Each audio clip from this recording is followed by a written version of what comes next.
Russia's military modernization is contentious during the Ukraine crisis. At a Center for a New American Security event in April 2024, U.S. Deputy Secretary of State Kirk Campbell reported that China has helped Russia almost fully recover its military strength, while the Pentagon and US NATO allies in Europe believe the Russian military is declining and might collapse at any time. Many disagree with this assessment. Has Russia strengthened, or are the indicators of weakening more worrisome? Tell us the truth about these conflicting assertions. HR status of Russia. So, which view is right? Has Russia strengthened its army, or is it watching Vladimir Putin's special military operation destroy it? We must study the evidence suggesting Russia's army is about to crumble, starting with manpower. Global Firepower provides basic statistics. GFP uses approximately 60 data points to assess 145 military nations' strength annually. The perfect military has a power index value of 0.0000. In 2024, Russia had a 0.0702 power index, making it the second most powerful military nation. GFP ratings include manpower. On that front, Russia appears strong. In July 2024, GFP reported 141.6 million people, almost 69 million of whom were available personnel. Of those 69 million persons, 46.4 million are fit for duty, and 1.275 million enter military age annually. Russia has 1.32 million active military personnel, fifth in the world, and 2 million reservists.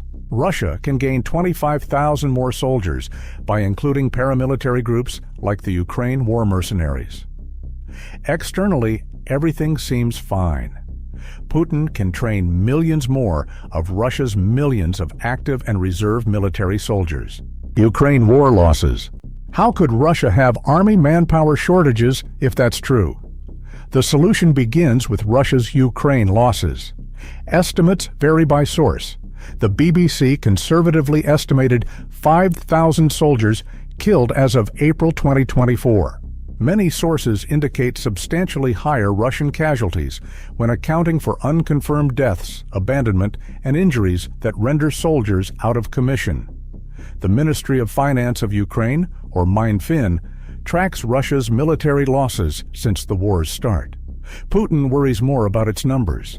Minfin reports 55,000 Russian deaths between the war's start and June 30, 2024. This period also sees major equipment losses. Ukraine's defenses have captured around 8,000 tanks, 15,000 armored vehicles, and 14,800 artillery systems, showing Russia is losing soldiers and weapons. Minfin's figures may be biased. Since it's a Ukrainian government organization, it wants to weaken Russia. Russia's losses may be between BBC and Minfin's estimates. Even still, the data reveal Putin's serious problem. Though he's shown a willingness to throw soldiers at what the BBC calls a meat grinder of war, so many losses hurt Russia's army. Among the hundreds of thousands dead or injured will be many Russian war veterans. Russia may have to enlist more inexperienced troops when they leave the fight and send them to die on the front lines, only to be replaced by even more inexperienced forces. Bear it in mind. Russia has plenty of personnel, as we've seen. Putin's strategy of throwing people at Ukraine until it runs out of ammunition may work despite such heavy losses. Problem: the Kremlin wants no draft. Bloomberg reports that Putin is hiring contract soldiers to strengthen its army because he fears a second draft will spark a mass exodus. Solution and recruitment in Russia. In 2022, Russia drafted 300,000 men, and Ukraine claims Putin plans to conscript another 300,000 in 2024.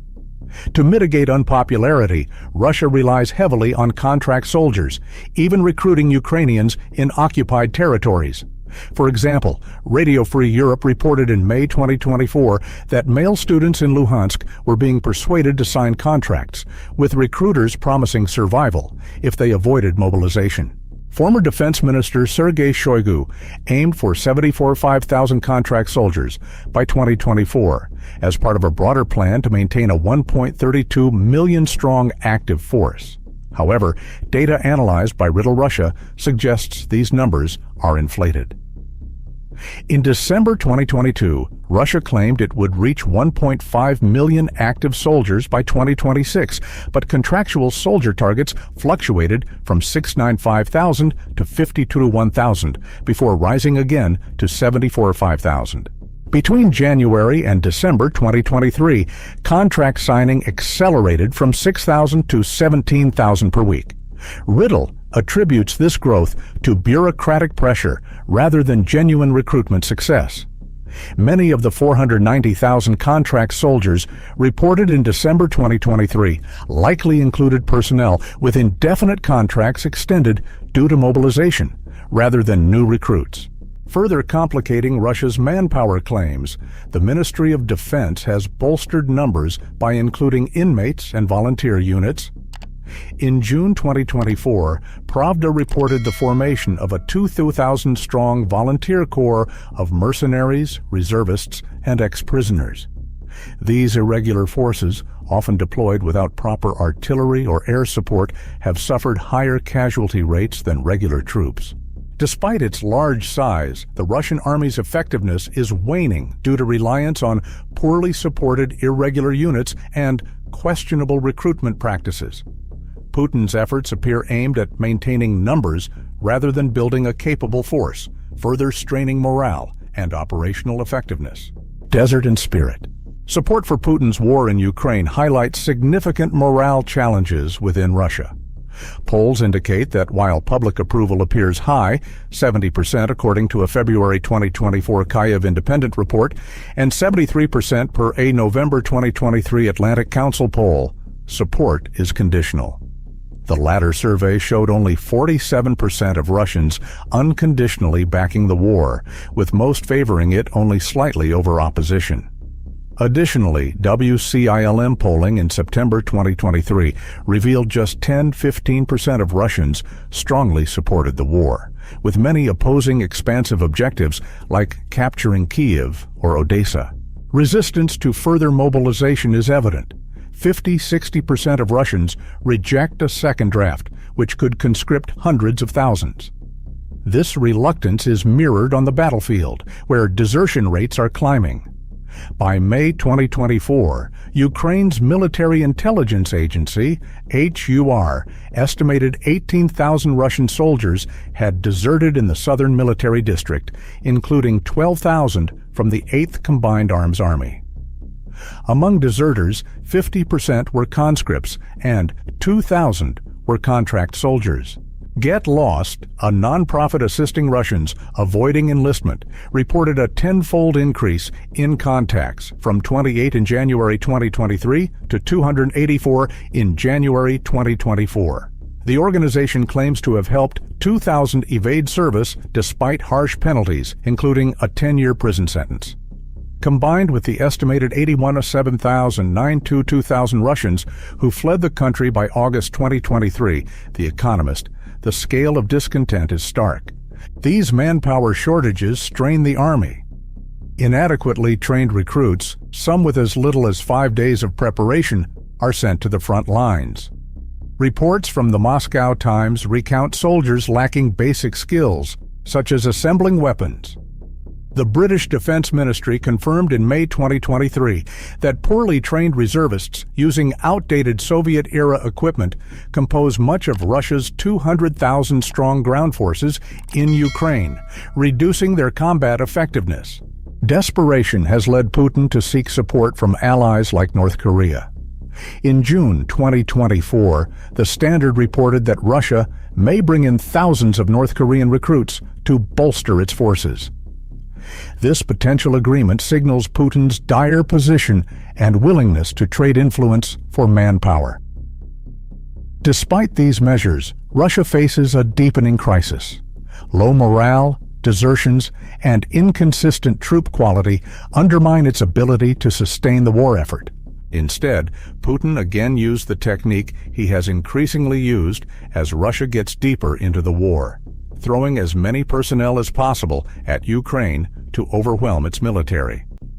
This strategy was seen in February 2024's battle for Avdiivka, a Ukrainian citadel. Though Russia eventually conquered the location, Ukrainian soldiers noted a huge difference in soldier caliber during the conflict. One Ukrainian told the Washington Post that 25% of Russian soldiers in the operation were puzzled about their roles. The soldier remarked that some had only clothes and firearms, while others had more advanced gear. Remember that Russia's veterans are progressively being cycled out of the army as they're lost or their contracts expire? Here's why. After losing hundreds of veterans in the war, the Russian army has relied more on poorly trained conscripts and contractual soldiers who don't know what they're doing. This strategy is affecting Ukraine. Russia's army is losing more people than it should due to irregularity and incoordination, and it will cause future problems. If Russia wins, its army will be a mix of poorly trained conscripts, volunteers, and the few veterans left. Need for ally support. The British Ministry of Defense and other sources highlight Russia's challenges in restocking its military in 2024, relying increasingly on outdated equipment. In 2023, Alexei Danilov, Ukraine's National Security and Defense Council Secretary, stated that Russia is depleting decades-old stockpiles of modern weaponry, forcing reliance on Soviet-era equipment due to its failure to achieve a quick victory. The Moscow Times noted that Russia halted the disposal of outdated arms in 2022 and redirected mothballed Soviet equipment to the front, despite much of it being in poor condition. Reports show Russia has lost 3,000 tanks in Ukraine, leading to the refitting of older models. This reflects a strategy of prioritizing quantity over quality, both in manpower and equipment. Additionally, BBC and Reuters reported in February 2024 that Russia's ammunition production is hampered by sanctions and material shortages, further delaying operations. To compensate, Russia has turned to international sources. In June 2023, White House spokesperson John Kirby confirmed that Iran supplied Russia with hundreds of UAVs and assisted with domestic UAV development. By February 2024, Iran had delivered 400 ballistic missiles to Russia. Al Jazeera reported that North Korea provided over 3 million artillery munitions in exchange for food and is likely to supply more under a defensive agreement signed by Putin and Kim Jong-un. Despite efforts to boost production, Russia's capacity remains limited. Combat tank production has dropped from 200 per month in the 2010s to fewer than 100 by 2021. Sanctions have further strained raw material supplies, accelerating the depletion of reserves. While Russia continues to produce weapons in 2024, its declining capacity forces increasing reliance on external support. In response to these challenges, speculation arose in May 2024 that Putin may seek a ceasefire to consolidate gains and negotiate an end to the conflict, as his army faces mounting material shortages and long-term sustainability issues. It's unlikely Ukraine would accept such terms, but Putin's doubts about his army's capacity to capture the country show he knows his forces are near to collapse in 2024. Putin has re-established the Leningrad and Moscow military districts to reinforce its position in Ukraine and prepare for a NATO battle, in addition to calling for a ceasefire. These districts won't fix Russia's military issues. The army is less effective today than when the Ukraine war began due to declining numbers and morale. Russia's army is running out of equipment, forcing it to deploy Soviet-era weapons and accept aid from foreign nations, which could increase their influence in Russia. Despite those issues, Russia's army won't collapse. Thanks for watching. With a weakened army and a dwindling veteran corps, can Russia maintain effective military operations, or will its military collapse? Comment your thoughts. Like, share, and subscribe to the channel to get the latest analysis.